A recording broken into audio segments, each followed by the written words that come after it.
Alhamdulillahi wahda wassalatu wassalamu ala man la nabiyya ba'da amma ba'd. Allahumma salli wa sallim wa barik ala Sayyidina Muhammad wa ala alihi wa sahbihi wa ummatihi ajma'in.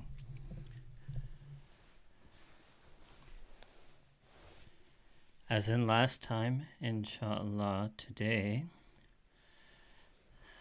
as you can see from the title and the topic, it's a very heavy and deep title and topic to reflect the heaviness, but also today, inshallah, the depth of the situation in the world, the situation for all of humanity, the situation for the people of Gaza and Palestine, the situation for supporters of humanity all over the world, and how their voices are being silenced, and the situation in all of our hearts, whether they are true Muslims or true members of humanity.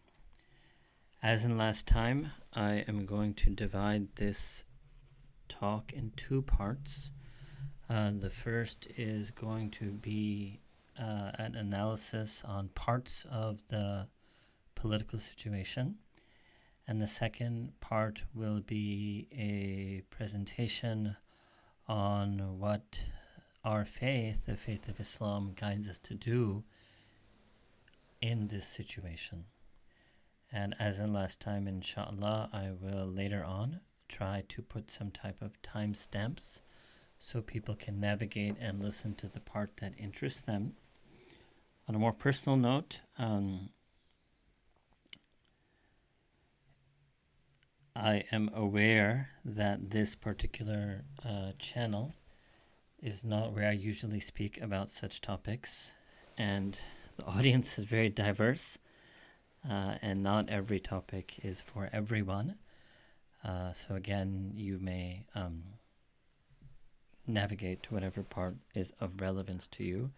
At the same time, I would like to state emphatically, in other words, I would like to stress that those Muslims who, mashallah, are interested in becoming closer to Allah subhanahu wa ta'ala, becoming stronger in their iman, practicing their faith, etc., do, to an extent, need to be aware of what is happening in the world and what our deen teaches us, because the hidayat, or the guidance and guidelines of deen, are not only for our worship and ibadah, our dhikr and remembrance of Allah subhanahu wa ta'ala, our dua and our supplication to Him.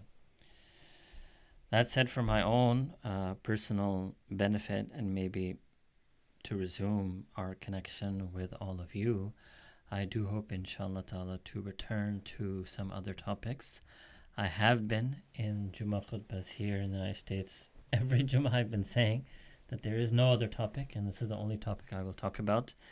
But, I actually think, as you will hear me say later today, that one of the things that we need to do is just overall strengthen our iman with a renewed vigor and with renewed intention, with the understanding that we do so not just for ourselves or our families, but we do so also and additionally for the sake of the ummah and for the sake of all humanity. And so one very important part of the response is for us to return to that. So this was by way of introduction. The current situation, as all of you know, is absolutely tragic and bleak. I can't remember honestly what I shared with you all 1 or 2 months ago when I spoke to you. I at that time was also very pessimistic, and I do remember trying to guard some of that in my comments to you, but I think some of it must have come out. So I would like to tell you very clearly today, notwithstanding obviously all of our faith in Allah subhanahu wa ta'ala, but that things have gone from worse to worse, and they will continue doing so. So all these terms, genocide, ethnic cleansing, apartheid, they're all appropriate, and I'm not actually going to give you a long analysis about that.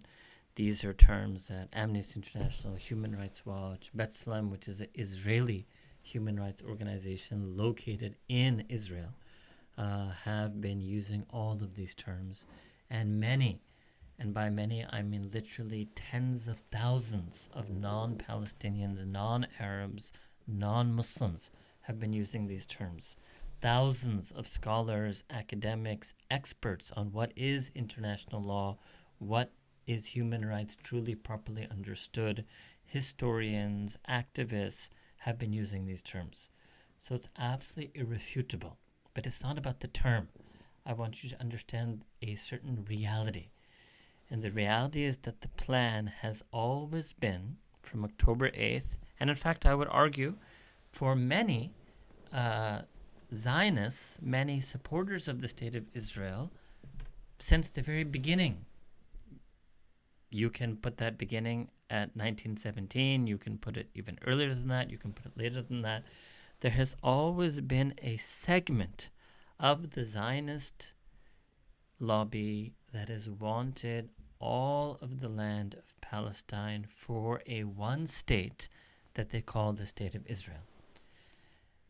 And certainly after Yitzhak Rabin was assassinated in 1996 and none other than Benjamin Netanyahu became the prime minister, so you're talking really about 25 years or so of a right-wing shift in not just the Israeli government, but also in the Israeli civil society, in the Israeli populace, and the global Zionist supporters of Israel towards first an acceptance and then even a promotion of seizure of land.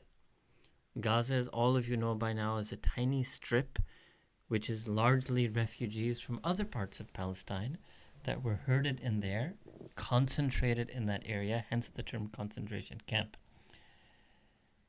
But now I want to really be clear that we have to understand that the plan is to continue the mass slaughter, indiscriminate warfare, disproportionate bombing, wholesale killing, massive aerial bombardment, ground offensives, punitive strikes, the entire vocabulary that you can think of. And really to eliminate the population of Palestine from Gaza.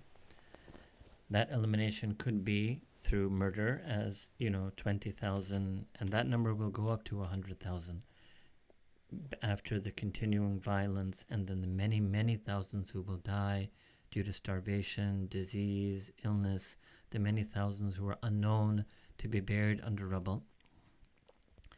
Yes, Israel is pushing it to a level that at some point, perhaps is Egypt, Jordan, other countries might take in refugees from Gaza. So there's no sense, nobody should think that this process can be reversed and Gaza will be reconstructed, and nobody should believe in statements from Western politicians, certain Western politicians, about a two-state solution. That is all finished. And simultaneously, a lot more land is being seized in the West Bank, and those are really very good graphics and images. And I apologize, I don't have video editing skills, and I have no support in that. Even a couple of years ago, I was willing to pay for it, video editing for a small Urdu series I did on Hadith, and could not find anyone to do that. I really, really wish I could have presented to you a lot of maps and charts and have a proper visual, engaging video presentation for you. And really, I'm very aware and acknowledge that simply, my voice and just audio talk on this topic is not as effective. And I apologize for that, and I regret that deeply. There's so many things actually that could be done in shorter form, longer form, with proper video imagery. Khair, if you had seen the images, the maps, of the West Bank, just the West Bank, from 1967 up to now, you would see this is not a process that started on October 8th, but there is a long history of land seizure known as illegal settlements. Now the point I want to make to all of you is that, do you really think that after eliminating the Palestinian population from Gaza reclaiming massive amounts of land from the West Bank, that this current right-wing regime and right-wing, large-scale sectors of right-wing Israeli society are going to stop at Jerusalem? No, that is also obviously going to be the next frontier, and that is something that's going to happen in 2024. So we have to understand the magnitude of the situation.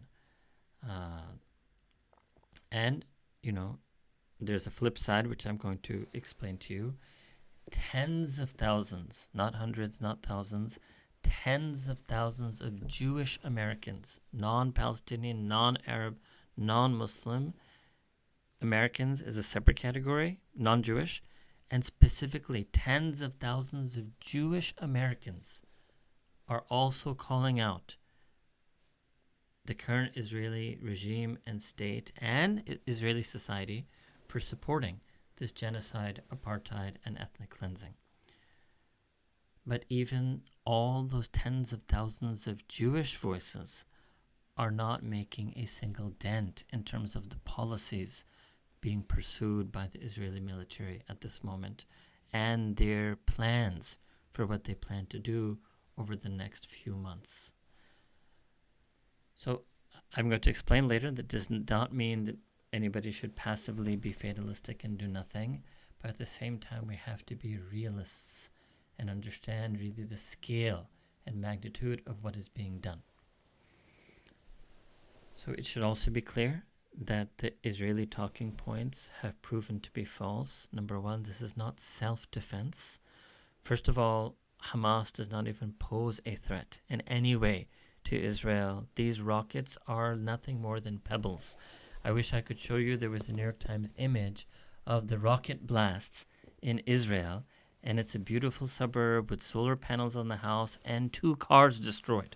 That's it. That's the image. This is a November image. Now, I'm not talking about October 7th, a November image. And just compare that with the quote-unquote retaliatory strikes and all the images that all of us have seen, the horrific graphic images from the past 60 days. And Hamas does not pose an existential threat to Israel. This was an anomaly that they were able to, break down that fence. And everybody has said that this was a massive security failure on the part of Israel and one that could easily have been avoided, and certainly they would have been able to prevent any such future attack.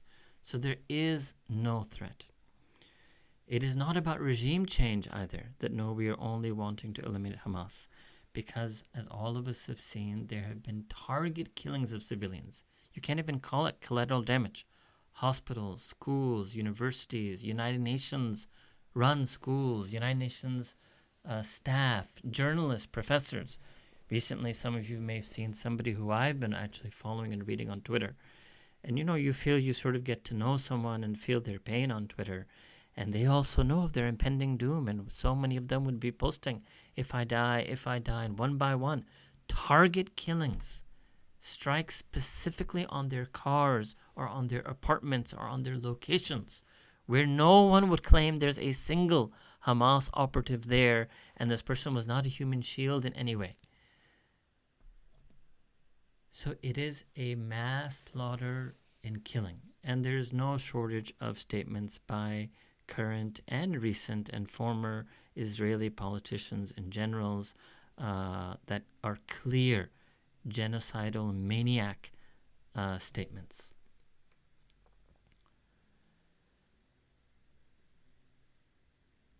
There's one aspect. Now I want to move on because everything I've said to you is something that all of you really would have already known if you are taking your information from accurate sources. Things that nobody is talking about. Well, I wouldn't say that. Things that most people are not talking about. Hamas. So I'm going to raise some difficult questions, and I don't have the answers, but I think, and I think it is premature in some sense to find the answers, but because there is a certain crowd raising this question, and that crowd is the modernist Muslims, right? That was Hamas correct in what it did, and the decision by Hamas has caused thousands of civilians. And so nobody would go that far to take the Israeli talking point that Hamas is responsible for the 20,000, and as I told you, will end up being, may Allah Ta'ala protect us, but will end up being to 100,000 people who die. So my first answer to this is that we do not have the information to understand what in the world Hamas was thinking or what their strategic goal was, even if they had one. And I have said before, and I say again, but I want to be very clear when somebody asks that, they still bring up the events of October 7th, and you have to understand what happened on October 7th did not take place with the support of millions of people around the world, did not take place with under the auspices of supposed international human rights that a supposed democracy would follow. This was something that was not even known to anyone on that day. And I suspect that the people who carried out this operation themselves did not know what they were doing and stumbled on these pro-peace people partying at a concert. So there is no doubt that civilians were killed by Hamas on that day. I state again, and I've always felt that Islam does not permit the killing of innocent civilians. And actually, I would hold Israel and every Zionist to that standard of Islamic law. So every single civilian killed by the State of Israel from 1917, Zionist pre-State of Israel, to 1948, and the tens of thousands that were killed before October 7th, each and every single killing of civilian life by the State of Israel before October 7th has not been condemned by all of these people who are condemning the October 7th killing of civilians by Hamas. So that itself tells you that this has nothing to do about innocent life or all humans are equal or one should not kill civilians. It is only simply a narrative where Palestinian lives don't matter. Even in fact, really, Muslim lives don't matter. And for some, not all, but for some of them, really, it's also a form of white supremacism. It's really that non-white lives don't matter. Brown lives don't matter, right? And we know, and there's a reason why. And there may be certain very radical ways some people link this to colonialism, and we may not embrace all the very radical leftist political theories, but the frank reality is that 150 years of colonial violence by white people against non-white people still has a legacy, very much still exists in the psyche and the mentality of certain people today. And one of the biggest places you can really see that is actually the mainstream media, such as the New York Times and the CNN. And the media coverage, as so many people have pointed out, again, with wonderful imagery and side-by-side comparison of headlines and the language that is used for civilians killed on one side and the type of language that is used for the civilians that are killed on the other side, it makes it clear that it has nothing to do with valuing human life. This is a politically charged narrative. And that is why I want to be very clear to non-Muslims who are listening. That is why that Muslims do not condemn October 7th in the loudest of voices, because they see that being weaponized to legitimize the killing of tens of thousands of innocent civilians after October 7th. So if I know that if I say something that is correct, but somebody's going to twist that, in fact, it's very much a fear I have talking to all of you right now, that somebody can twist that and use that for evil purpose, and that evil far outweighs any good that my saying that true statement would achieve, I'm not going to say that true statement.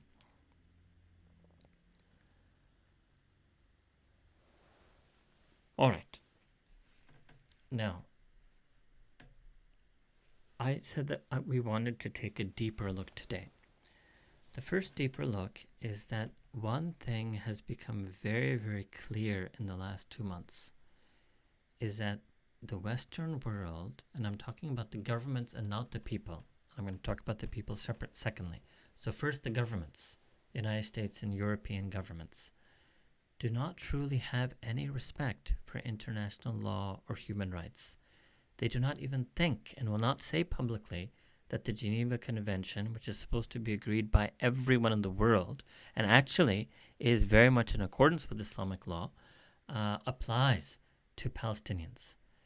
And many of you would have likely have seen the horrific imagery of Palestinian men who have been captured by the Israeli army that has invaded Gaza, and they have been stripped down to their underwear, and they're kneeling, they're blindfolded, they're being carted away, and many of them have been identified to be non-combatants, civilians, journalists, professors, older men, unknown how many of them were combatants.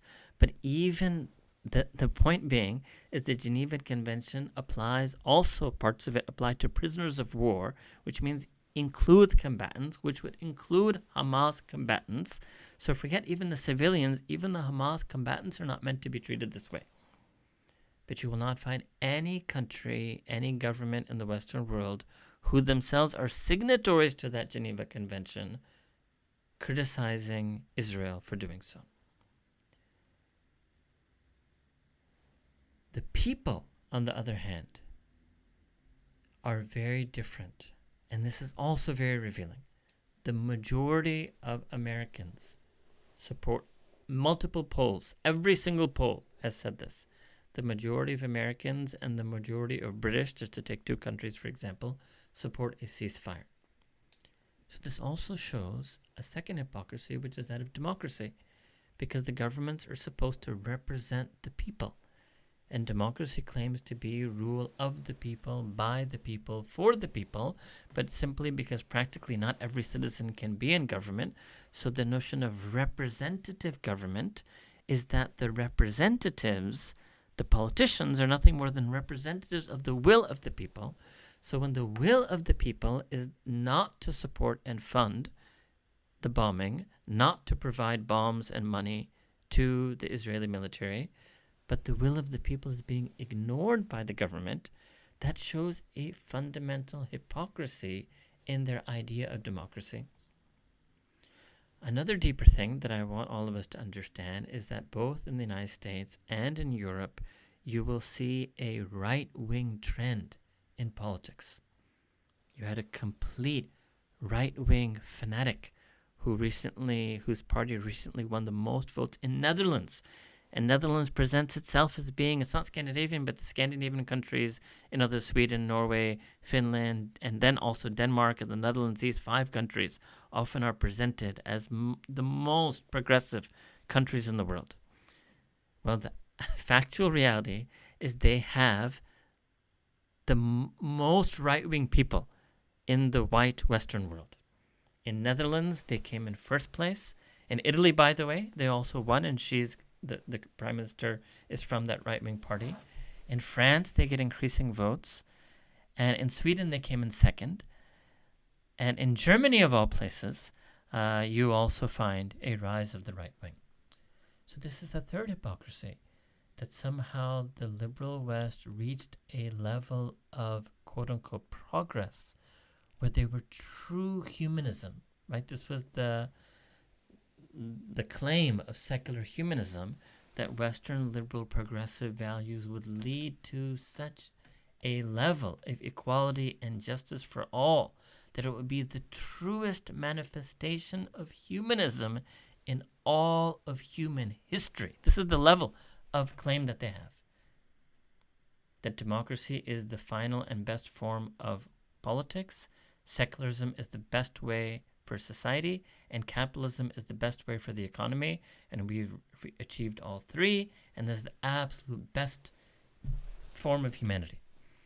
And from their own countries, and by the way, there are many, many issues that these right-wing parties have, but the number one issue that has gotten them votes, this is important because it means it's not just the party, it's the society.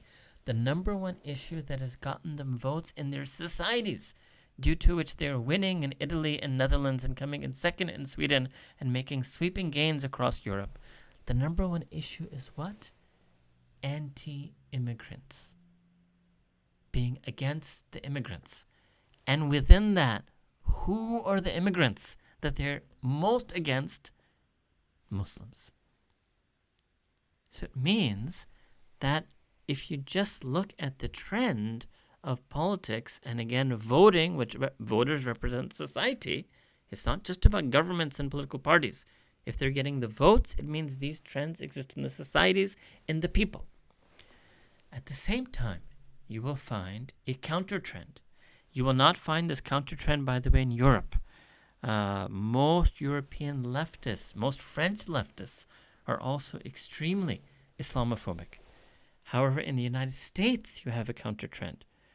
Where again, and maybe it's my bias, being born and raised in America, but the American people are far, far superior to the Europeans. And you will find the largest and strongest voice in the Western world against what's happening in Israel, in America. And this itself is an amazing thing. And a large part of it is a generational difference. So much so that the New York Times, I would have loved to have shown you just this headline also, the New York Times had to recently have an article on this, that the generational gap between Jewish families where the grandparents were Holocaust survivors, a tragedy that truly happened and was an atrocity and can never be condemned strongly enough. And then the second generation after the grandparents means the parents, who many of them were Zionists, maybe not violent, but very, very strong supporters of Israel, taking their children, American Jewish children, to Israel on trips. And then now the third generation, which is the youth, not being anti-Semitic in any way, not being against the Jewish religion in any way, and the article didn't say anything to that effect, but the new generation severely criticizing the Israeli government and state generally, and using all of these words, ethnic cleansing, apartheid, and genocide, and specifically being profoundly against the bombing and slaughter of the innocent Palestinians in Gaza. Something that their parents and grandparents apparently can't understand. So much so that one Jewish woman made a film, directed, produced also by friends of hers who were Jewish, and that film documents how she was taken by her parents. It's a documentary film. I've not seen it. I've only read the articles about it. And specifically, it came to my notice because I read an article about how it was banned on university campuses. And the film is apparently how she goes to Israel, but then she visits certain places and sees, and this is before October 7th, sees the harsh treatment of the Palestinians and realizes that Israel, the Israeli state and government, and really the whole notion of Israel is not the wonderful ideal notion that her parents painted for her. And this film was made, produced, filmed, shot, released before October 7th. And the woman herself and her friends, who were the director, producer, wanted to share it on campuses now in November, December, and they were prohibited from doing so. So this also gives you, and this is another frontier, which is the universities. And here I can tell you, because this is something I've been involved in, that the universities in America, and yes, these elite Ivy League liberal arts universities, I confess I'm specifically talking about that subset of American universities, campuses are extremely divided. But there's a lot of power elites, donors, and powerful people who are trying to stifle freedom of speech, freedom of expression. Really, what does that mean? They're trying to silence any and all honest, legitimate academic critique of Israel. So this is the third hypocrisy that has been exposed. So whether it is the international human rights, international law order, or second, the notion of democracy itself in these Western countries, or third, that The liberalism in these countries led to a truly humane vision that was truly about justice and equality for all humanity, white, black, brown, religion, not religion, atheist, Christian, Muslim, Jewish. No, none of the right-wing parties, and the Republican Party, by the way, in the United States is the right-wing party here. None of the right-wing parties are about that. The hypocrisy, fourth, the hypocrisy of the media, and fifth, the hypocrisy of silencing debate on universities. This is something that people have been talking about before October 7th, but this has been so revealed in the last 2 months.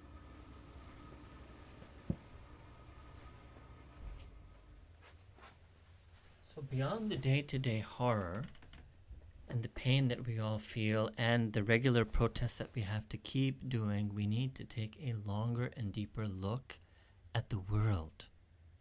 This is what I want to suggest.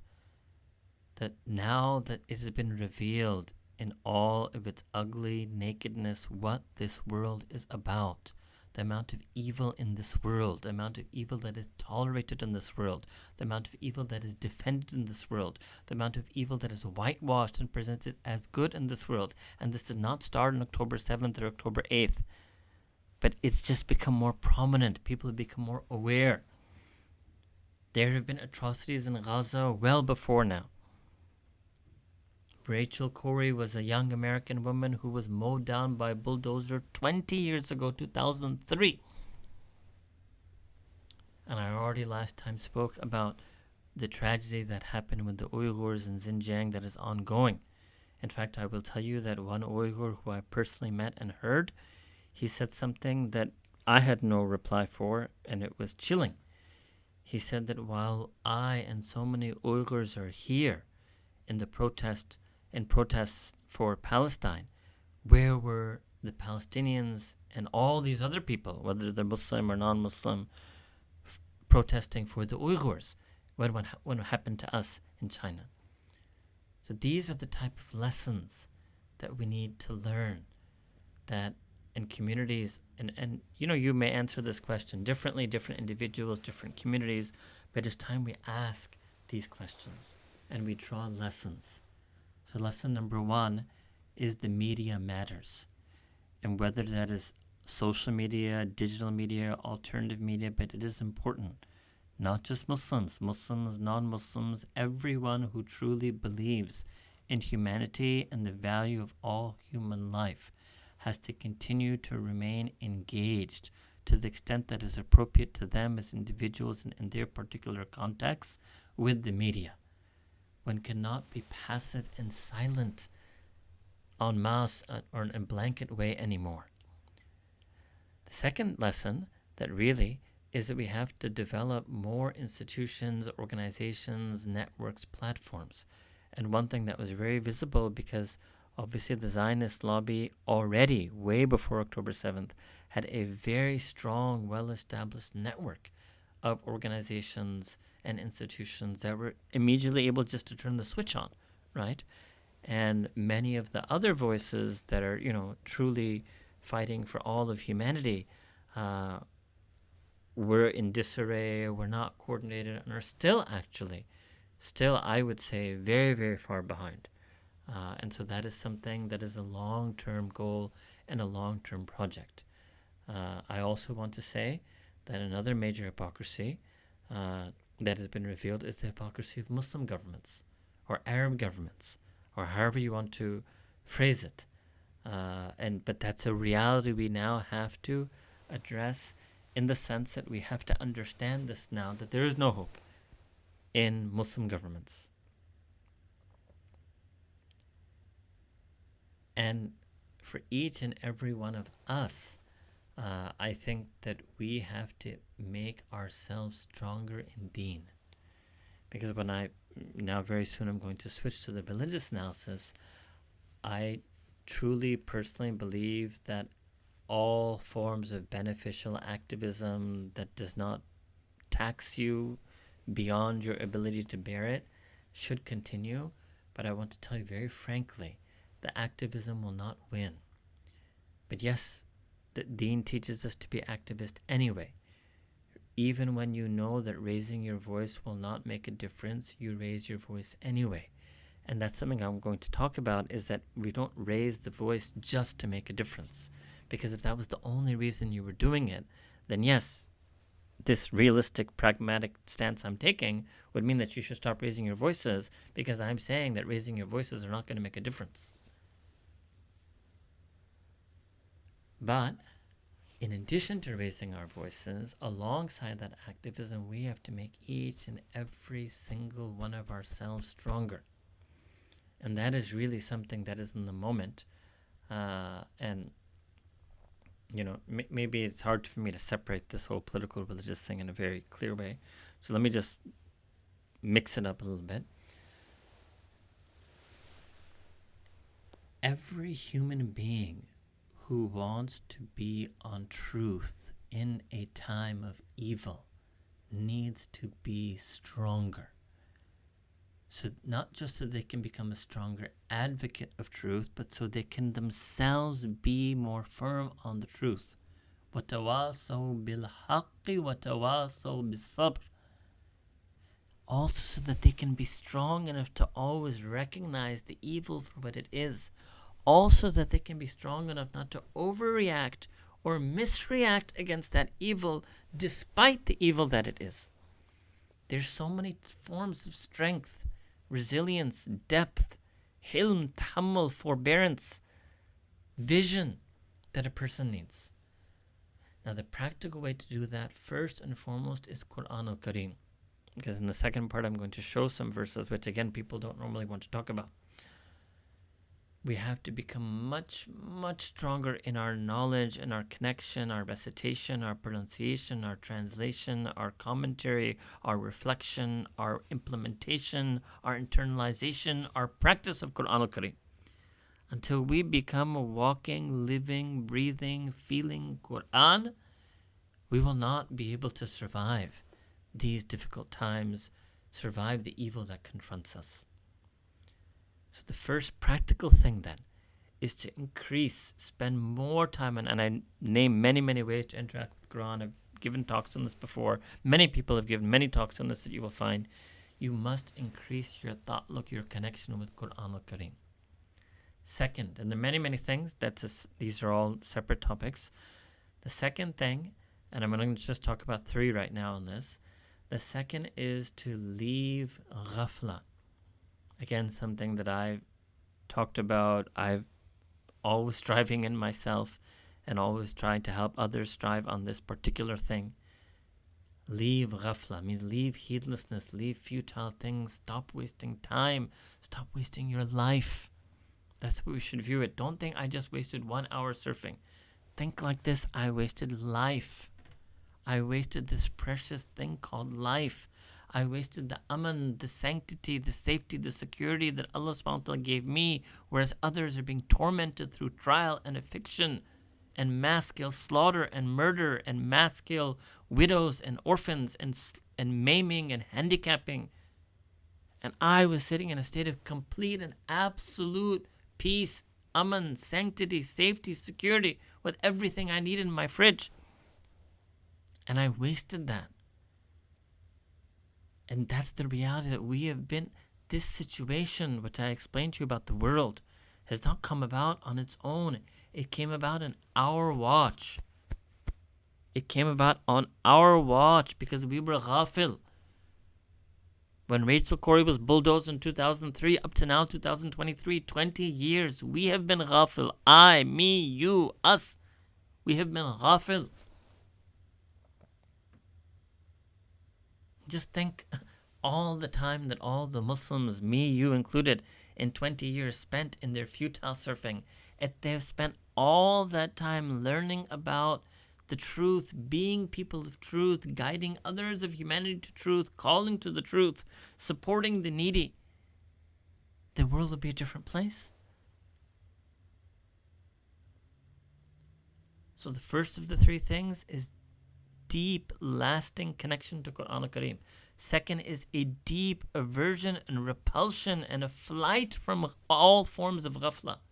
Once and for all, we cannot afford this anymore as individuals, as community. Humanity cannot afford to sleep. anymore. An-nasu niyam. Third is dawah. And really, alhamdulillah, many of you had also seen how many true humans, this is fitratus salim, they have qalbun salim, means true humans, people who are not Muslim, but they've seen the suffering and the pain of the Palestinians, and yet their faith and resilience, and they've been amazed.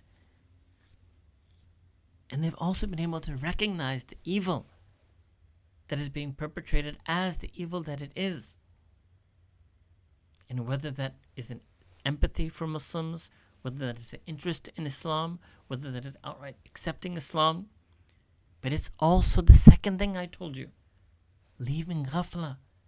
They've also realized, all true humans in the world, irrespective of faith, are also realizing that this world of materialism and greed and power has led us to this evil in our times, has led us to these catastrophes.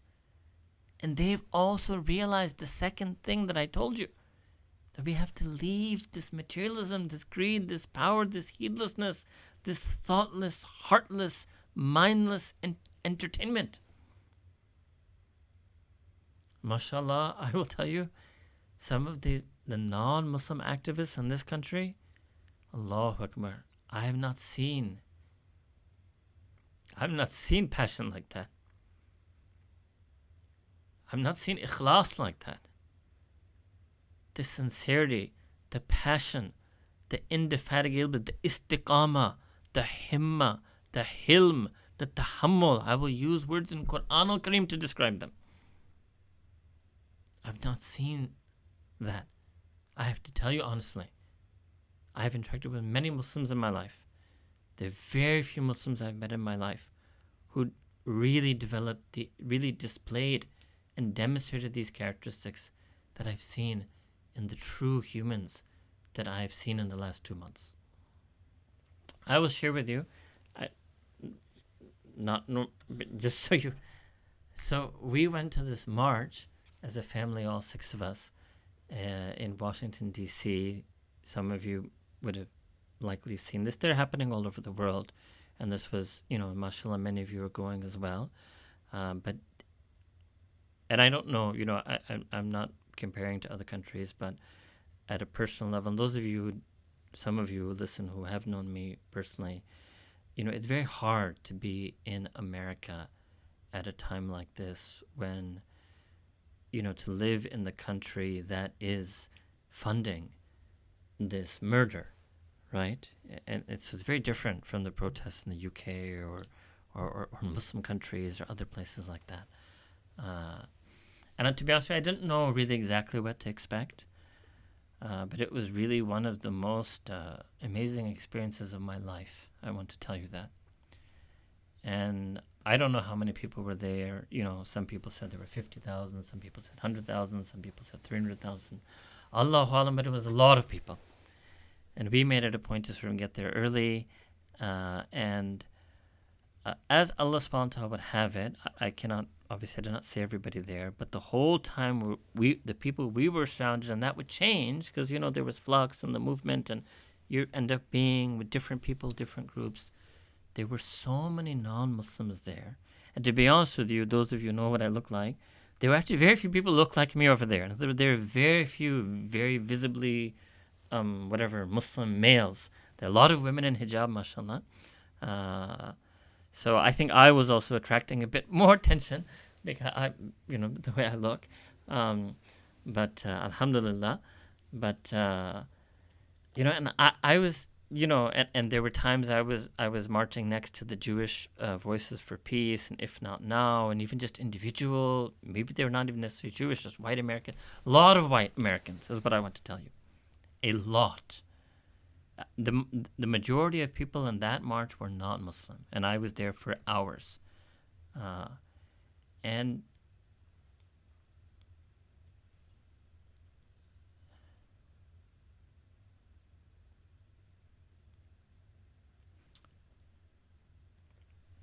I have no words really to tell you, to describe what I saw that day. And I want people in the Muslim world to know this, that America is not dead. Humanity is not dead in America.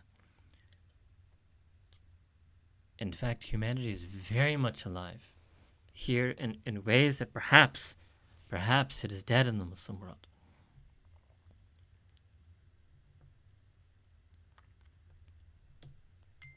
Khair. That said, so let me show you the other coin, to again be the realist, that there are also many people in this country who are absolute apologists for the genocidal policies of the current Israeli regime. And there are also many people, unfortunately, who otherwise would have been considered, on the left or liberal, professors that I know. Obviously, I'm not going to take names, but we've really been a disappointment and just hide behind, platitudes that, it's complicated. It's a very complicated situation. There's no doubt, I'm the first to say it's a very complicated situation, but there are some things that are extremely uncomplicated, and that is the mass murder and slaughter of, innocent civilians. And alhamdulillah, like I told you from the polls, the majority of Americans have understood this. And that itself is extremely revealing, that if they have not been impacted by the narrative that the media is so actively trying to manufacture and feed them, it should, inshallah, at least for me, it gives me great hope for humanity.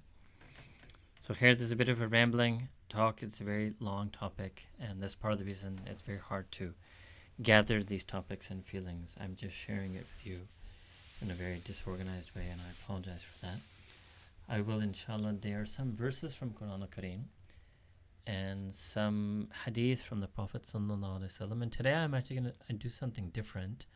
I'm going to try to explain these verses from the Quran and hadith from the Prophet ﷺ in a way, sallallahu alayhi wa alihi wa sahbihi wa sallam, in the most universal way possible.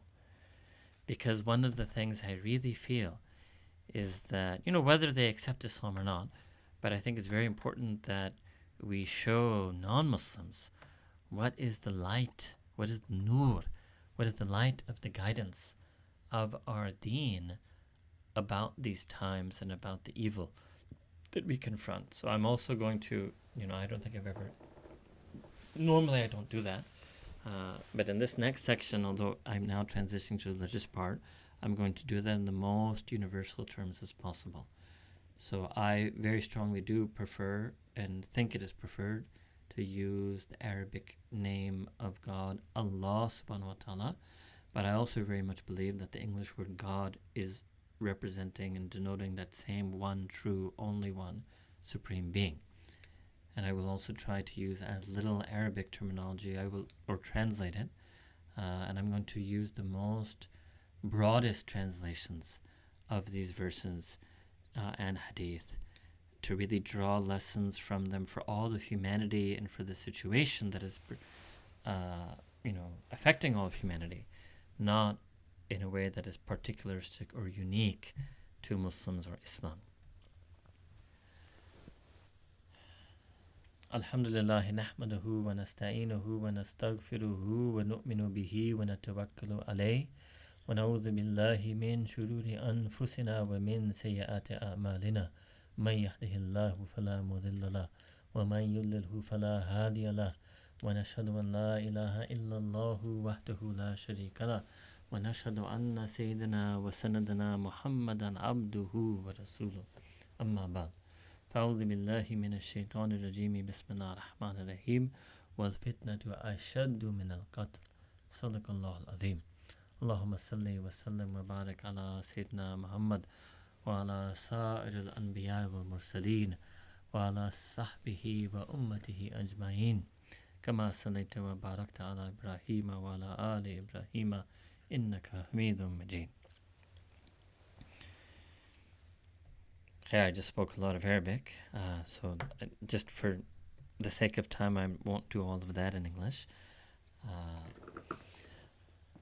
So I'm going to mention some verses from Quran al-Kareem that are often misquoted and Muslims are shy to talk about that.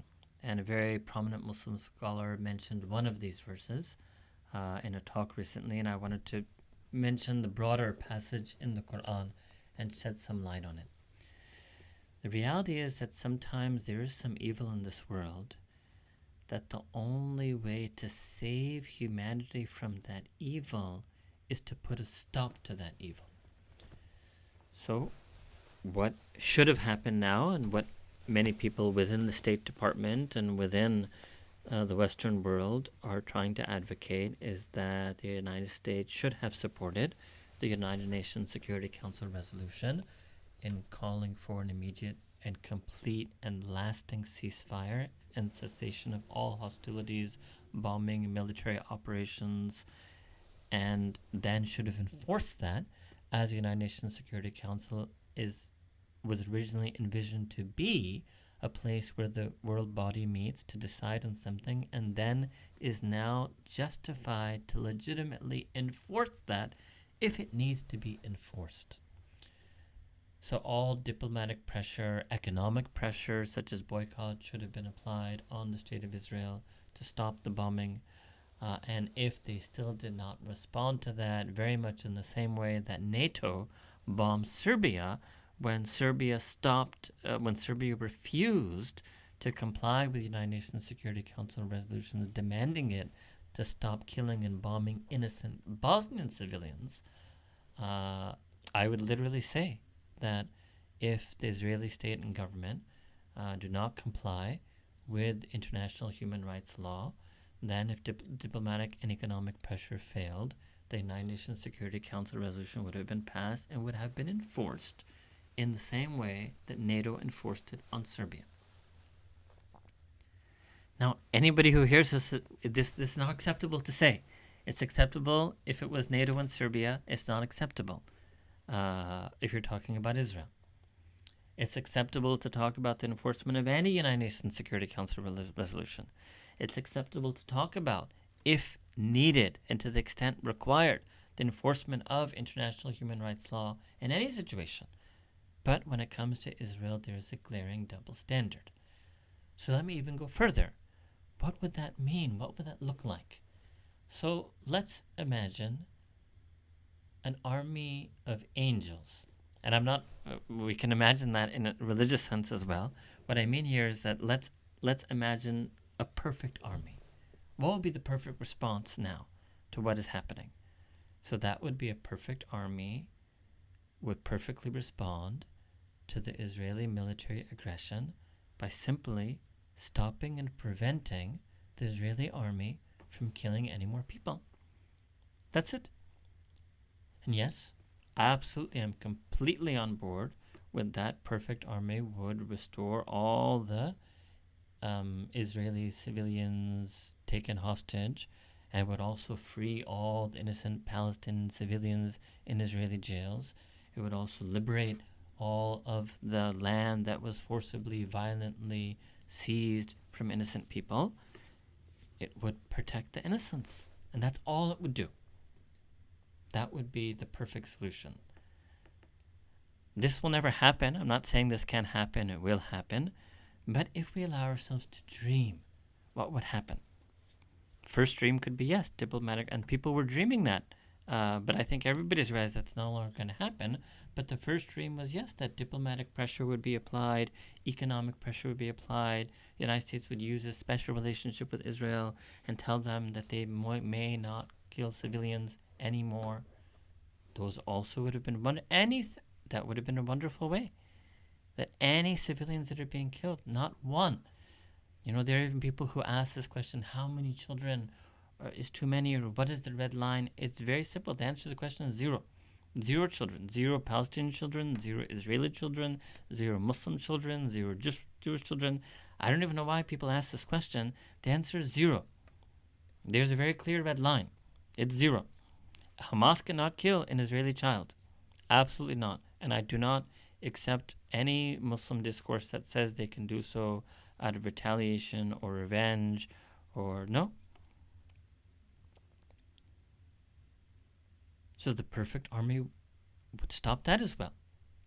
The perfect army would make sure that no innocent civilians are killed, nobody is innocently deprived of their land, nobody innocent is imprisoned, tortured, taken hostage. That's it. It's that simple. But there's also a very specific thing that happens, that has happened in history. The example I give again is of NATO and Serbia, is that if people are being oppressed, people are being murdered, so we use a word for that, the oppressed, the victims of injustice, the afflicted, the war ravaged. There's so much vocabulary that is used for so many conflicts in history. All of that would apply to the innocent Palestinians in Gaza. And even, I would again say that the Geneva Convention would apply to all combatants, whether they're Israeli soldiers, whether they're Hamas soldiers. So it's not that Israeli soldiers, Hamas soldiers will be tortured, murdered, mutilated. No. The perfect solution would also be just in dealing with the combatants and the soldiers, as it would be just in protecting all of the innocent civilians. But there's a special thing I think that everybody in the world would feel about women and children being killed. Any and all women and any and all children being killed. And there's also a special thing that people would understand about the weak and the oppressed being killed. And this is what in Western political science is often called just war theory.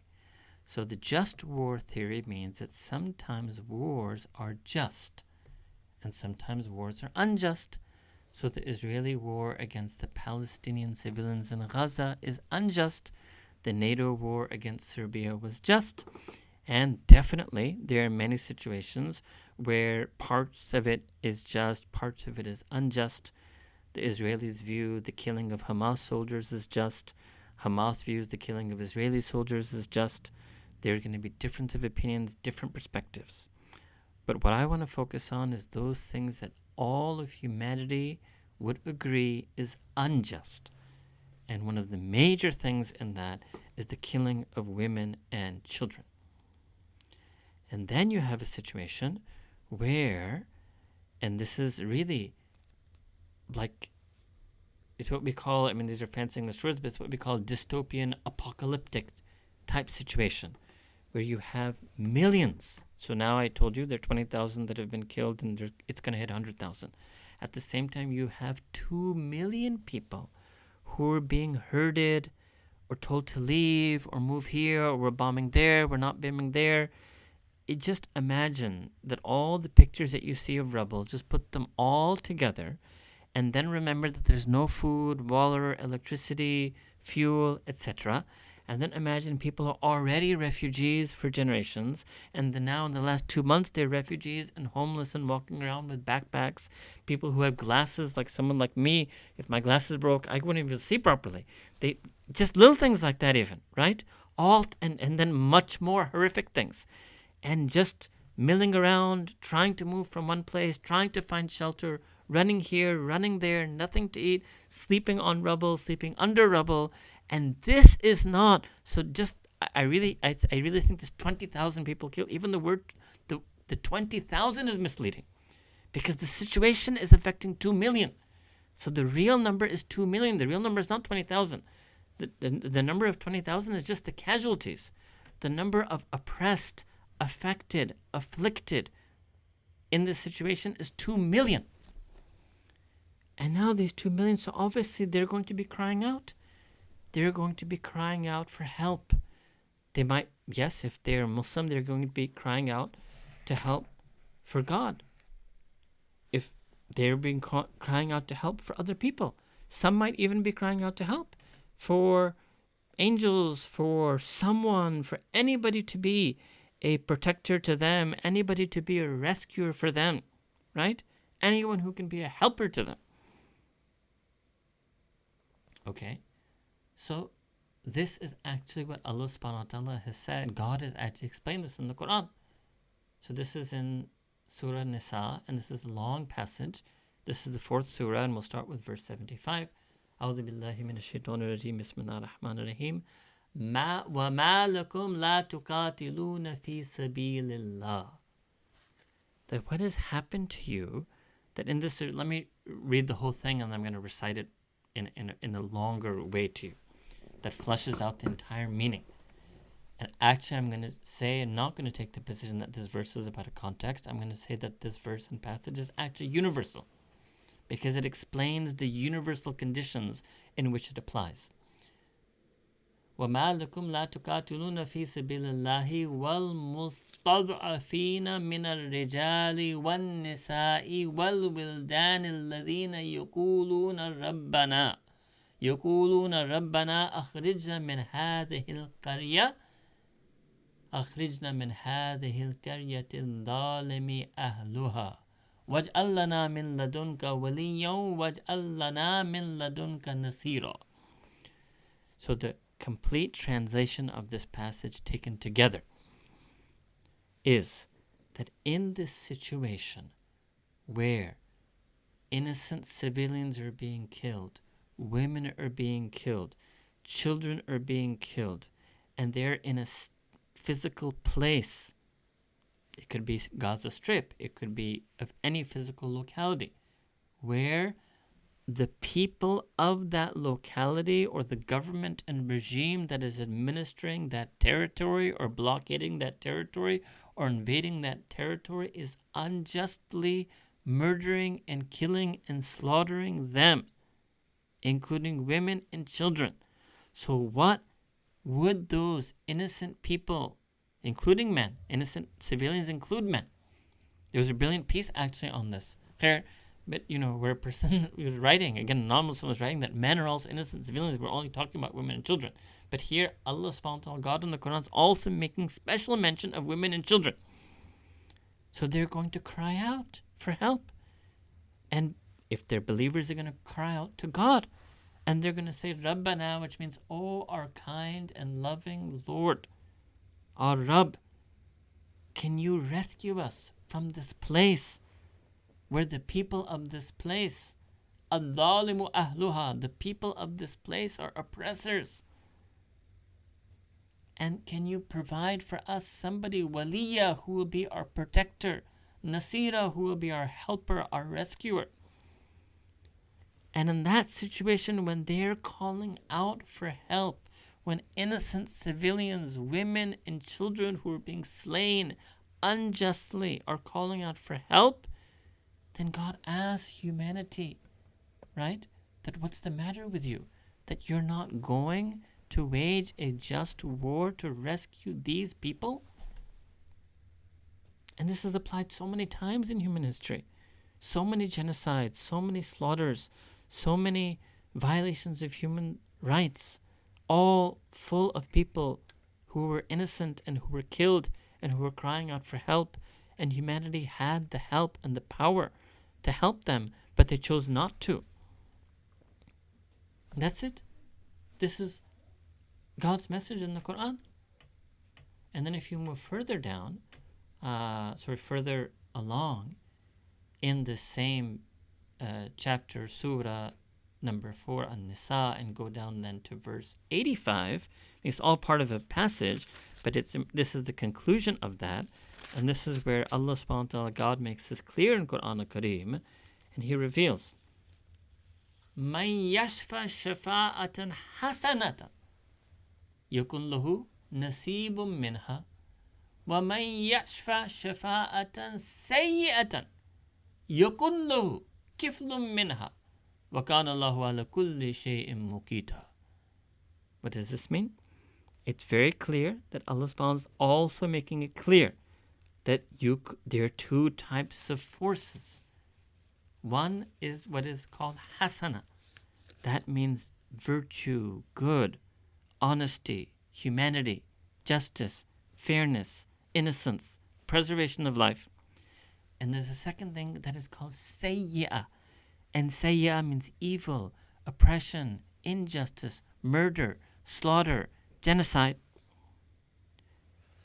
And by saying this, Allah subhanahu wa ta'ala, God, is clearly mentioning in His revelation that these two factors are there.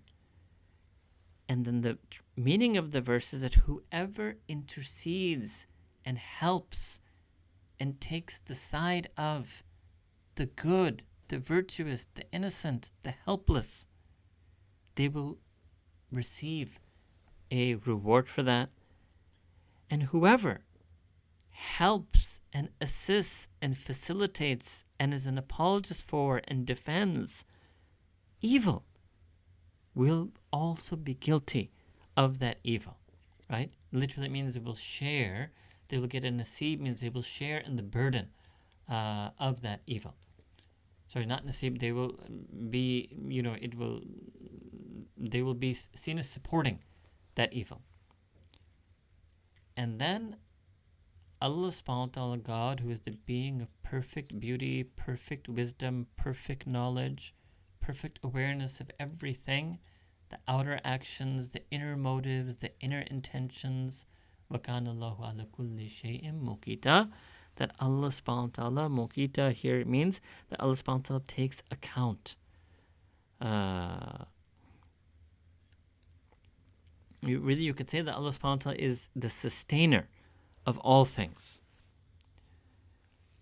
So in a state, in a situation where Allah subhanahu wa ta'ala, God, is aware of everything, it is important in any way that we can to be a source and a strength of good and to try to stave off and repel the evil that exists in this world. All right. Now there are some hadith, and this is really an answer to the question that some people ask, that how is it possible that, Palestinians have their faith in this time, and what is it about Islam that teaches them to have this faith? And I think that is a question that Muslims also need to be asking and know the answer to, and non-Muslims also have been asking this question and need to know the answer to. So for this, I have gathered a number of reports, which are the sayings of the Prophet Muhammad sallallahu alaihi wasallam, may God's peace and blessings be upon him and all the prophets, about what he said about the world. Now, okay, let me give you the first report, and then I will explain more generally this category of reports. So the Prophet sallallahu alaihi wasallam, for Muslims who understand, this is in the Sahih of Imam Bukhari, the Prophet sallallahu alaihi wasallam said that be patient, for an era will not come upon you, except that the era that comes after that is worse, until eventually, finally, ultimately, you meet your Rabb. Hatta talqaw rabbakum. Alright, this means that there's an understanding in Islam that humanity is in a decline. And what happened historically, and this is the nature of humanity. So let me open this up and make this clear in light of the things I said at the very beginning of today. That this is in the nature of humanity to fall prey to materialism, power, greed, wealth, and that will lead them to violence and evil. Sometimes in the name of territory, sometimes in the name of race, sometimes in the name of religion, sometimes in the name of nationalism, and sometimes just out of petty greed and materialism. And that humanity historically would decline, and then God would send another prophet to again remind humanity about truth and honesty and piety and worship and remembrance and mutual living in a state of respect and love. And then what would happen is after that prophet would come again with another message from God, with a reminder, again then over the centuries humanity would decline, and then again God would send a prophet. Alright, but as everybody knows, Islam believes that Islam is the last and final religion, and the Quran is the last and final revelation and message from God, and the Prophet Muhammad sallallahu alaihi wasallam is the last and final prophet from God. So when humanity declines again, now as we are seeing, and has been happening for centuries, unlike every time in the history of humanity, where then God would send another prophet, in this case, God is not going to send another prophet, and then that means humanity will continue its decline such that, and again this hadith is saying that each era will be worse than the one that comes before it. Every era that comes next will be worse than the one we're in, until we end up in more and more and more evil times. And in this case, another prophet won't be sent. But in this case, rather than time itself will end. And really, this is something, again, if you look at science fiction, much of science fiction, I mean, maybe not today because of movies and, spaceships and space battles, but the original, like when we were in high school, the original science fiction, sort of Orwellian science fiction, was this understanding that humanity is going to be the end of itself, right? It's not going to be some asteroid landing on Earth. And humanity, and so all these science fiction novels about, apocalypse and post-apocalyptic humanity and how humanity would just basically destroy itself, these were not written by Muslims based on Islamic texts. This was an understanding of human beings when they saw the power and greed and violence that humanity was capable of when they were unchecked. So there's a notion then that the times will become more and more evil. And really, I mean, this is, you just think that you can even just imagine, look what Israel is doing over a small strip of land called Gaza, or what the entire project of the State of Israel was for that land. Just imagine what horrors took place in colonialism. It's just, that the colonial powers do not have that type of firepower that modern states have today. Otherwise, Allahu alam, al-aman al-hafiz, what horrors would have taken place in colonialism if the colonial powers had the weaponry that these modern governments have today. All right. Second hadith, also narrated by Imam Bukhari, that the Prophet ﷺ said that time will pass rapidly such that it will approach the time which is near the end of times. يَتَقَارَبُ الزَّمَانِ. Knowledge will be, and then the signs of this, number one, knowledge will be withdrawn, يُقْبَضُ الْعِلْمِ, and that's another topic, but that means that scholars and true knowledge will pass away and people will be left with information, misinformation, disinformation, propaganda, etc. Greed will be in the hearts of people, and there will be many, and the word the Prophet used in Arabic is al-haraj, وَيَكْثَرُ الْحَرَجِ, and there will be many, many haraj. So you can say haraj is upheavals, calamities. But the Sahaba, they wanted to know, so they asked, وَمَا الْحَرَجِ? What is al-haraj? And قال, the Prophet he said, al-qatl, the killing. So what does it mean? There will be many, many murders, many wars, many slaughters, many atrocities, many mass atrocities. So the notion is that evil, as it increases and manifests towards the end of time, it ends up in mass atrocities and killing. Very specifically killing. All right. Next hadith, also narrated Imam Bukhari, and these last two are actually narrated by Imam Bukhari and Imam Muslim. The second one, the third one is narrated by Imam Muslim. And the Prophet ﷺ, he actually took a qasam or an oath, وَالَّذِي نَفْسِي بِيَدِي, means the Prophet ﷺ is swearing by Allah subhanahu wa ta'ala, by that being in whose power lies the taking of my life, my soul itself. A time will surely come upon people in which the killer does not know why he kills, and the one being killed does not know why they were killed. So it means that the level of unjustified killing. And I'll be honest, I honestly think if one was to interview an Israeli soldier and say, why did you kill these children? They would not be able to give an answer. They would say, I really don't know. I was commanded to do so. I don't know. Netanyahu told me to do it. Netanyahu told me it's to save Israel. I had to do this. But he'd probably, if he was honest with you, say, I don't really know why I did this, right? And the one who was killed does not know why they were killed. And the person says, I don't know why I'm being killed.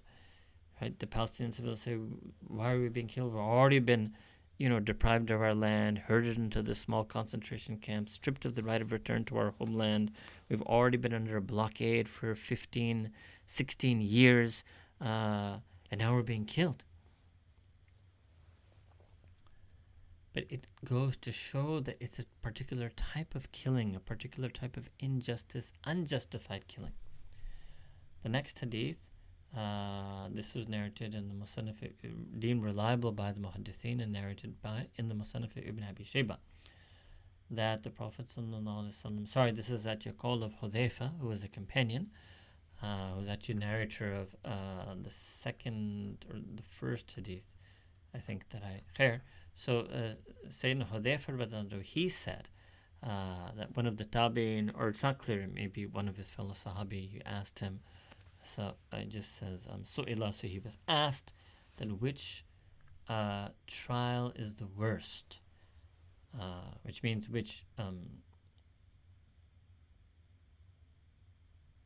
fitna is the worst. Ayyul fitna to ashad, which fitna, which trial, tribulation will be the worst? And Hudhayfa replied that it is when good and evil are before you and you do not know which of them to follow. This is also very strange. This is a very particular type of evil. And this is what I feel, the people who are saying it's very complicated, we can't say, we don't know, we don't want to take sides. So I would say to them, this is the teaching. It is when good and evil are before you and you do not know which of them to follow. This is the greatest of trials and tribulations, the greatest calamities that you could fall as a human being. That good and evil are in front of you, but you remain hesitant and unsure. That's one meaning. The second meaning is that good and evil are plainly in front of you, but you cannot see them plainly. It means that there's so much misinformation, so much disinformation, so much propaganda that the goodness of the good has become obscured and the evil of the evil has become camouflaged, and you don't know which one to follow. All right. So these were the first set of hadith that are just generally explaining what Islam envisions to be the state of the evil at the end of times. Then what are we supposed to do, or what does this mean, or why does God make this happen? All right, so hadith on this is again a sahih hadith in the collection narrated by Imam Abu Dawud rahimahullah ta'ala, and very interesting. The Prophet sallallahu alaihi wasallam, he said that ummati hadhihi ummah, that my ummah, this ummah, marhuma. In other words, that has been granted rahmah, has been granted mercy from Allah subhanahu wa ta'ala. Laysa alayha adhabun fil akhirah. And they will not be punished in the hereafter, in the afterlife, in the next life. Adhabuha fid dunya. Rather, instead, their punishments will take place in this world. And they will be what? Number one, al-fitan. Many calamities, trials, tests, and tribulation. Number two was zalazil, and will be earthquakes. And number three, wal qatl, and will be wholesale mass slaughter. And the Prophet ﷺ, he knew this, and he described this as a way that Allah subhanahu wa ta'ala has sent mercy. The mercy being that they will not face suffering in the hereafter. So actually the proper word, wouldn't be punishment. The better way to translate this would be suffering. They will not have to face suffering in the next life. They will have suffering in this world.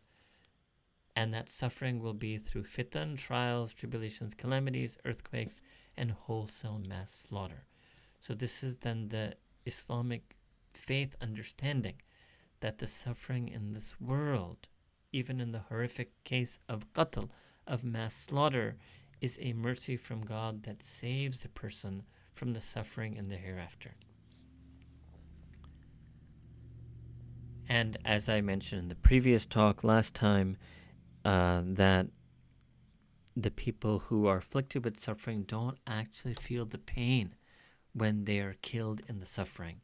That God protects them from feeling even the slightest of pain when the building collapses on them or the bomb explodes upon them, etc. So they actually don't feel that physical pain of suffering even at that moment in which they're killed. Okay, now next question would be, okay, but what's the mercy for the survivors? So this is a hadith also, sahih, also narrated by Imam Abu Dawud rahimahullah ta'ala, that the Prophet sallallahu alaihi wasallam, he said that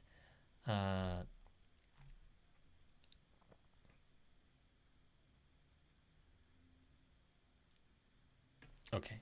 Junnabul fitan inna sa'ida laman junniba. So that blessed is the person. So Sa'id here would mean blessed, fortunate, glad tidings is that person who is kept away from trial tribulation. That means you and me sitting here in faraway places far away from Gaza or from other really war ravaged places, Sudan, Xinjiang, etc. We are blessed in that sense that we are fortunate. Really, a better English translation here would be fortunate. We are fortunate. We have been blessed by Allah subhanahu wa ta'ala to be fortunate to not be afflicted by fitna. Alright.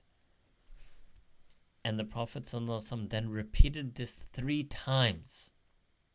Okay, then after repeating that, then the Prophet ﷺ, he said, وَلَا مَنُبْ تُلِيَ فَصَبَرَ فَوَاهَا. That person who is afflicted, who is tested with it, with this fitna, trial, tribulation, but then فَصَبَرَ, and then after that is patient, then that person is also, or all the more so, fortunate and blessed. So that means that, now this word, Arabic word sabr, patience, means patience, endurance, perseverance, and that is what we are seeing in the people of Palestine. And that is what is so heartwarming and faith invigorating, to see their resilience, their himmah, their sabr, their endurance, perseverance, fortitude, strength. And really, when we, and I mentioned this last time as well, I think that when we mentioned the hadith that the Prophet ﷺ said the ummah is like one body, and you should feel the pain of one other part of the body, but you should also feel the strength of the other part of the body. And no, it's not the Palestinians who are the weak part of the body or the sick part of the body. You and me are the sick part and the weak part of the body. They are the strong part of the body.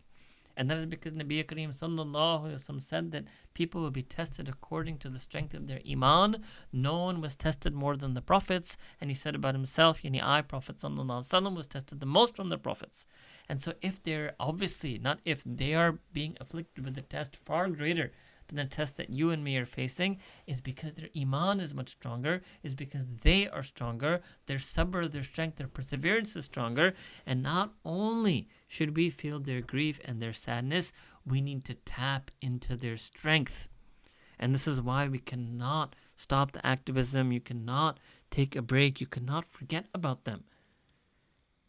There's no sense that any of us can move on entirely from what is happening in the world, because our own individual, personal, spiritual resilience is now the way Allah subhanahu wa ta'ala is going to charge that and feed that, is by us tapping into their strength and their resilience and their fortitude based on what they're suffering.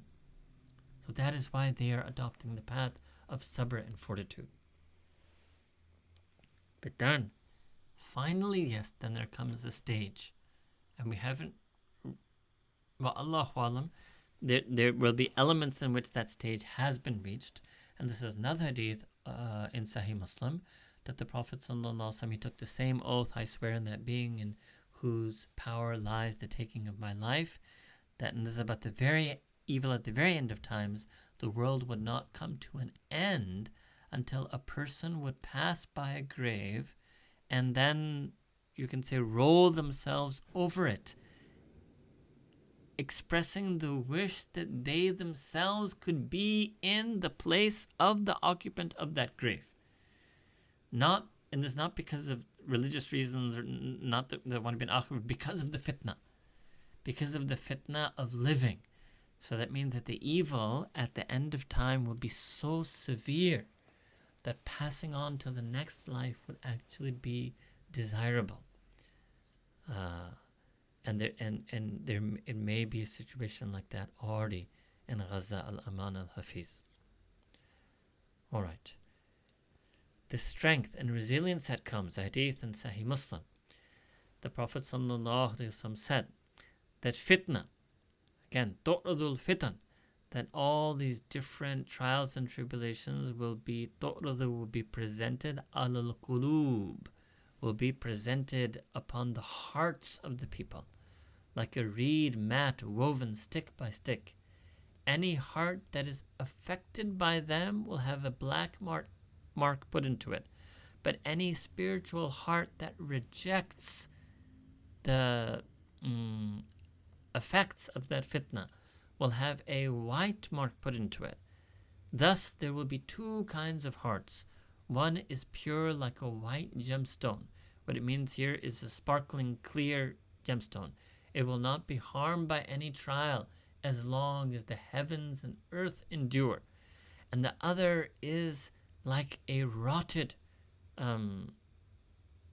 gemstone, rotted like a worn out vessel, neither acknowledging good nor rejecting evil, but illa ma ashriba min hawa. So ashriba means literally drowning and drinking its desires. This is a warning for us. That what is it that makes a person have apathy? What is it that makes a person immune to the sufferings and injustices and oppressions in the world? This is a darkness, a foulness, really. It's not really about white and black. It's about foulness versus purity. A foulness that is entering their spiritual heart. Why? Because they're not acknowledging the good to be good. They're not rejecting the evil to be evil.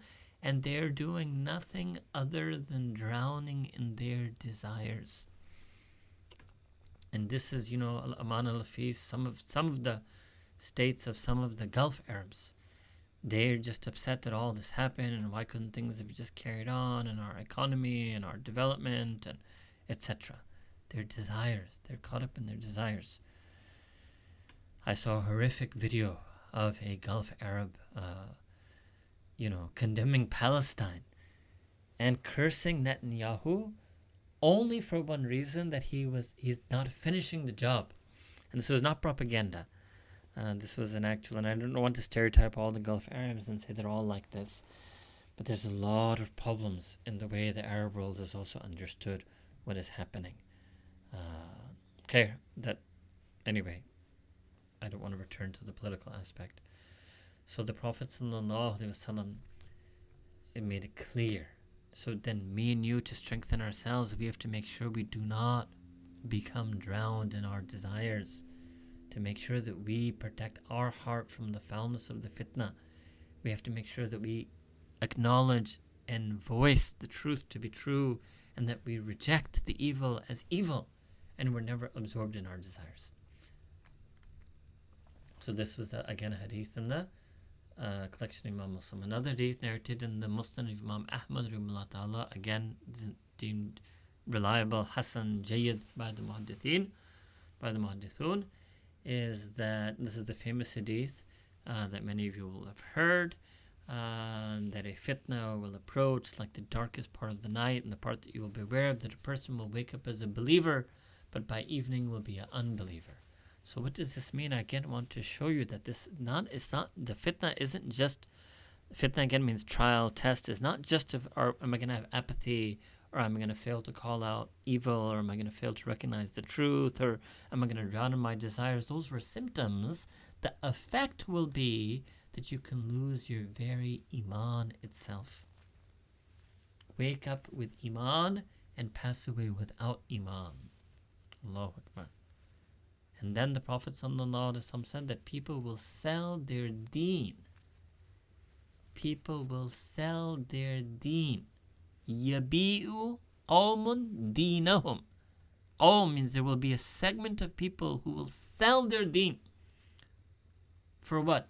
Bi'aradhan min ad-dunya. Other than the tanween here is for taqleel and tahkir. For some mere petty small offerings of the world. Some mere petty, minute things that the material world, ad-dunya, will offer up to them. They will sell their deen for the sake of that.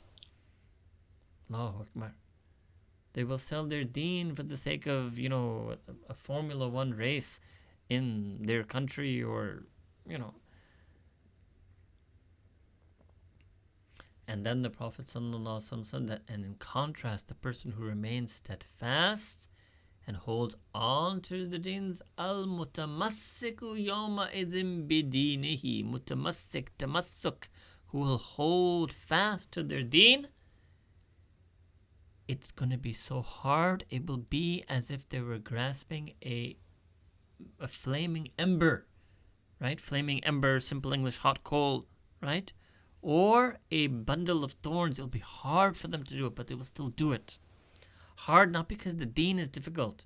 Hard because of the oppression and opposition they will face by remaining steadfast on deen and not selling their religion for the mere trifles that the material world wishes to offer them in exchange.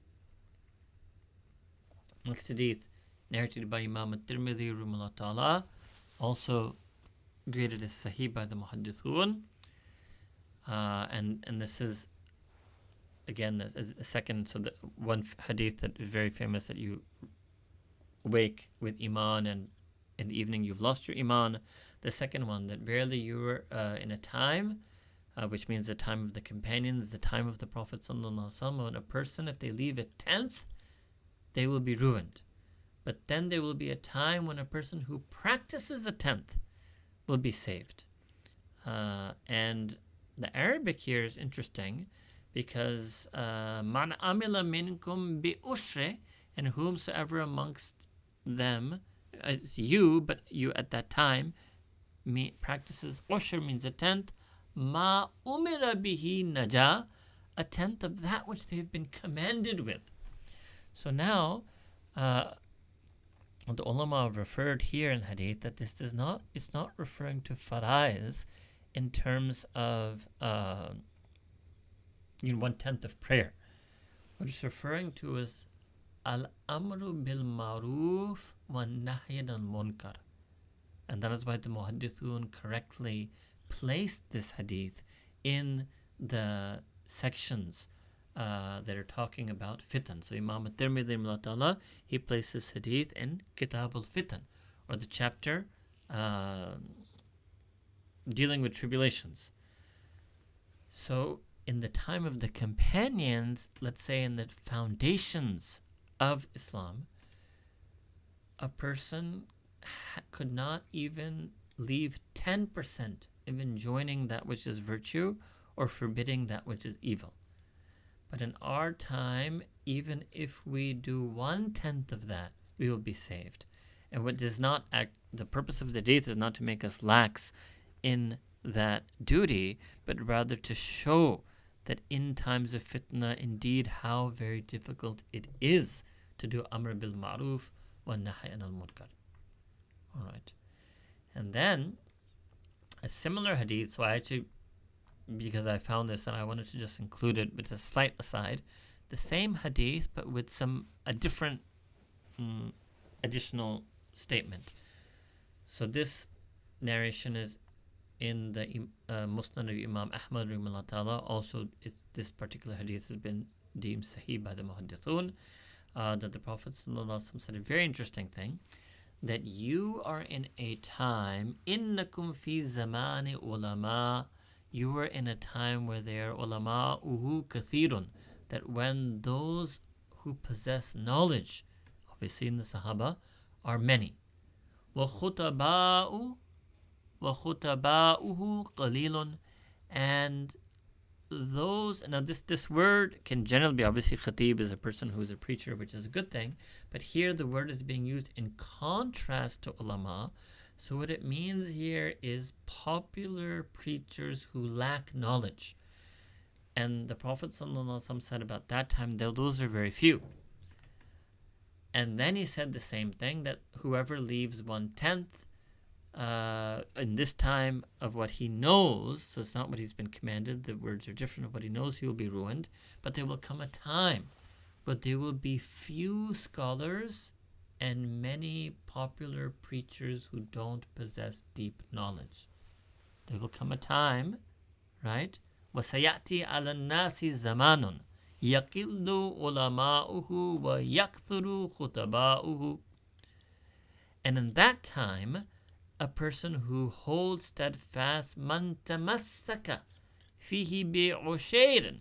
And it's interesting because this is what we call the musaghar khair. So a person who holds on to a small tenth of that which they know, ma ya'lamu najah, that person will be saved. All right? So it's also telling us to universalize this message. It means in a khutbah we can understand today to also mean a time of misinformation, disinformation, lack of true deep knowledge and analysis. All right. And then I think this is inshallah the final hadith that I will do. And then inshallah, and that will also be the end of the talk inshallah. And that is a hadith narrated by Imam Abu Dawud rahimahullah ta'ala, reliable, Hasan according to the Muhaddithun. And that is a hadith that others have been sharing in this time as well. And that is that the Prophet sallallahu alaihi wasallam, he said that there will come a time, and the Prophet said soon, but soon is a very relative term in terms of these statements, that nations will be summoned to you just like one is invited to a feast. What does that mean? It means that people will kill Muslims and in fact will assemble and gather to do that together, will unite in a coalition to do that. And so the companions were really surprised, and they asked the Prophet ﷺ that, well, will we be, وَمِنْ كِلَّةٍ نَحْنُ يَوْمَئِذٍ, will we be, is it because we're going to be, is that due to us being very few in number in that time? And the Prophet ﷺ responded, no. بَلْ أَنْتُمْ يَوْمَئِذٍ كَثِيرٌ. In fact, when that day comes, when that time, Yom here connotes when that time comes, you will be kathir, you'll be abundant. There'll be many Muslims, billions of Muslims, think like that, right? You will be like the foam flowing down the ocean, or it might be a river, the torrent of a river. But Allah subhanahu wa ta'ala will remove honor and respect for you from the breasts of the evil people. In other words, to universalize this, or to use modern language, dehumanize.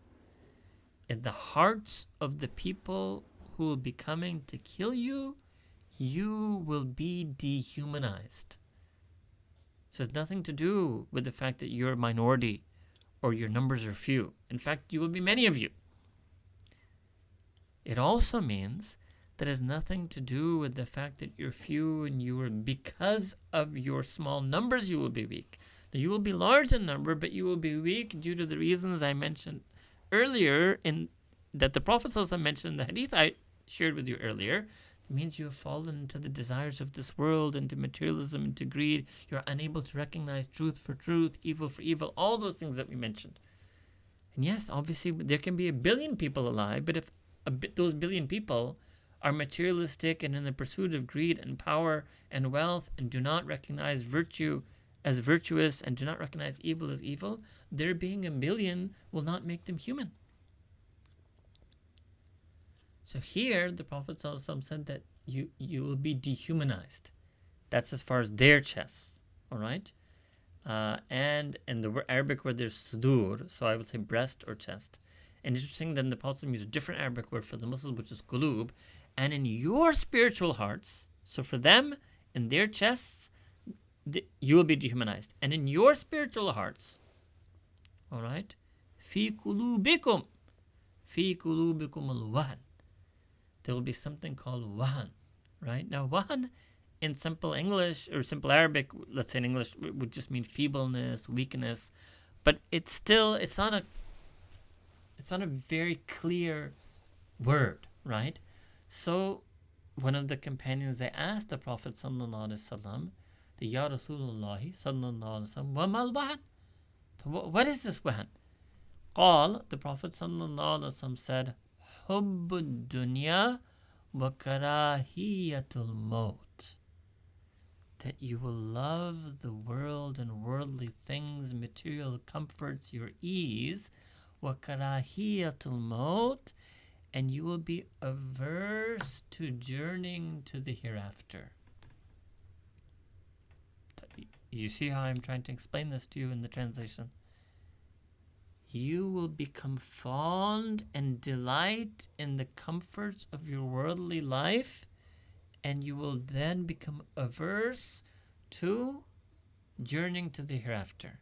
Another way, you will be enamored and in love with those things that are good for your worldly life, and you will be averse to those things that are good for you and that would give you a noble afterlife. In other words, you will lose your values, your spiritual values, your human values, your honor. And that is why you will have this weakness or feebleness or wahan in the heart. Okay, it has been a long talk. That's another thing. In addition to the imagery, I also know that we very much live in the age of TikTok and Twitter and shorts and 2 minutes. And inshallah, I will try one day, inshallah, perhaps to try to do that. But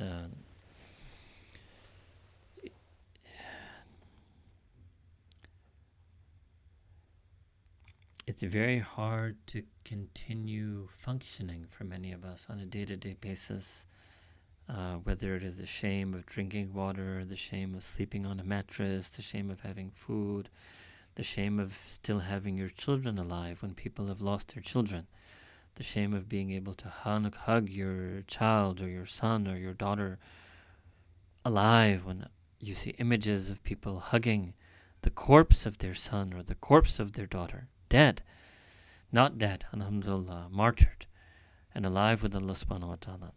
But still that sadness. And I know it even for me, really this also why there's been such a long gap between that talk and this talk, and why I told you earlier that I don't think I will continue with this topic on this format at least. Because this is part of it, but a large part of it, as I said, is for us to learn the lessons from this and make ourselves strong, so that the next time this happens, and these things will continue to happen. This is the major message I also wanted to share, is that the next time should only find us stronger, spiritually stronger, individually stronger, communally stronger.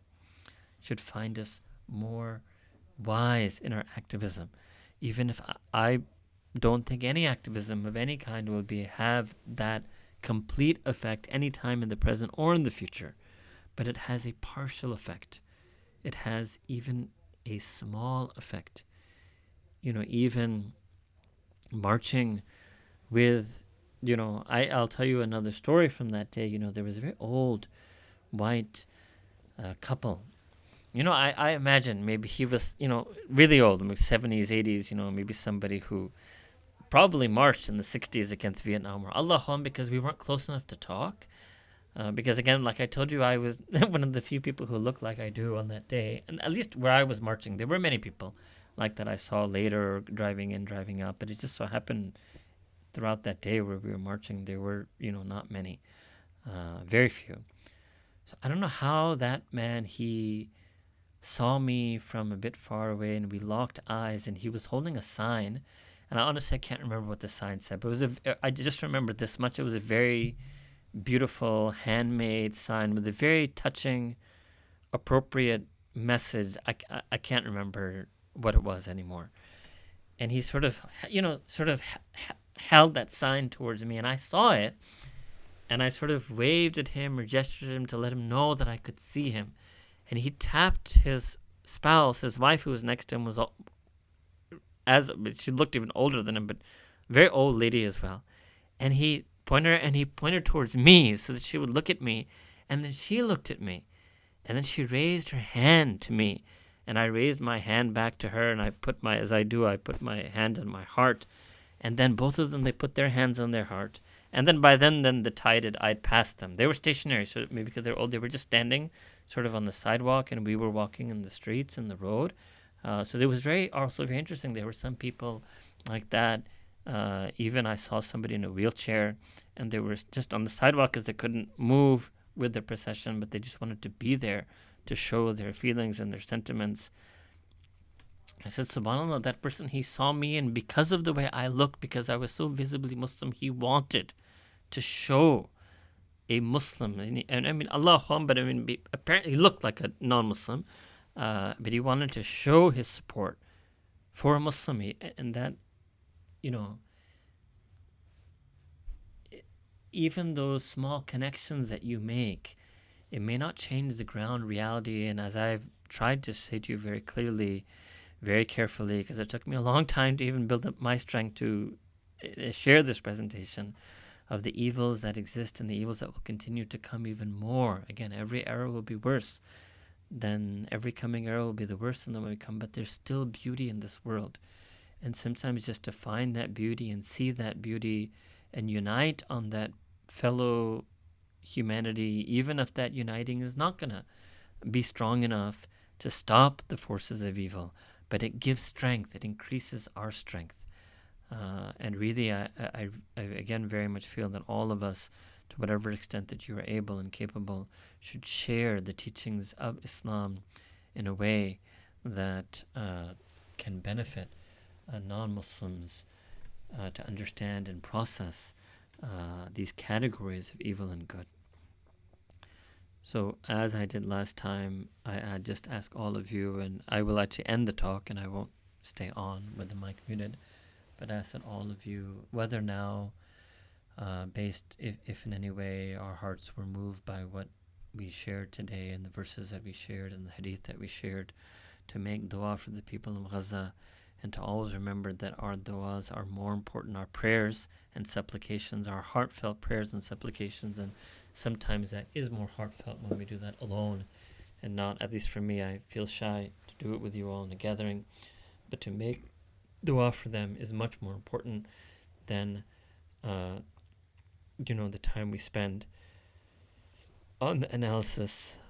And may Allah subhanahu wa ta'ala, ultimately the truth is that evil makes us speechless, and there are no words really to understand evil, to analyze evil, to make sense of evil, and really again, you can just take hope that where there has been a campaign, even I would really say a campaign to convince Zionists of this, whereas otherwise, if that campaign hadn't existed, many of the Jewish Zionists in Israel would have also been like the tens of thousands of Jewish Americans who were against this evil and violence, but they have been programmed and conditioned to be apologists for anything that the Israeli army might do.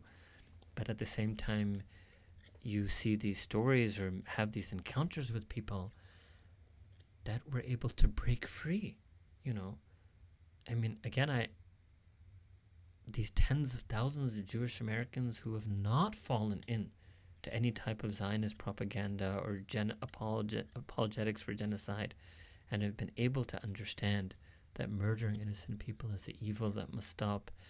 It's amazing. And if they can see that truth, and you and I have Quran al-Kareem, have Nabi Kareem sallallahu alayhi wasallam, how much truth should we be seeing and living and practicing and sharing? So let's make that niyyah and resolution, me and you and all of us together, to end the hypocrisy in ourselves, to end the hypocrisy in our lives, to become Ahlul Quran, Ahlul Sunnah, Ummati of Nabi Kareem sallallahu alaihi wasallam once and for all, to become people who follow the halal, stay away from the haram and the makruh, to stay away from the ghafla, to become people who reach out and love and honor and respect one another, to become people who no longer hurt one another and are only sources of coolness to the hearts and eyes of other people. And may Allah Ta'ala make us better individuals, better mu'mineen and muslimeen, better insan, better bani adam. May Allah subhanahu wa ta'ala give us tawfiq to become the way Allah subhanahu wa ta'ala has sent His hidayah for us to be, and the way Nabi Kareem sallallahu alaihi wasallam lived his life and taught us to be. And may Allah Ta'ala send His khas rahmah and mercy on the people of Gaza and all the Muslimin and Muta'assirin in the world. May He answer their pleas where we as humanity has failed to answer them. And if, as Allah Ta'ala mentioned in the Quran, that they're calling out for a wali and nasir, but these are also the sifat and the asma al-husna of Allah subhanahu wa ta'ala, that He is al-wali, He is al-nasir, and may He raise in our ummah and humanity again the true defenders of truth and rescuers of the oppressed, that may one day hearken the cries of the oppressed when they cry out to them. Wa akhiru da'wana and alhamdulillahi rabbil alameen.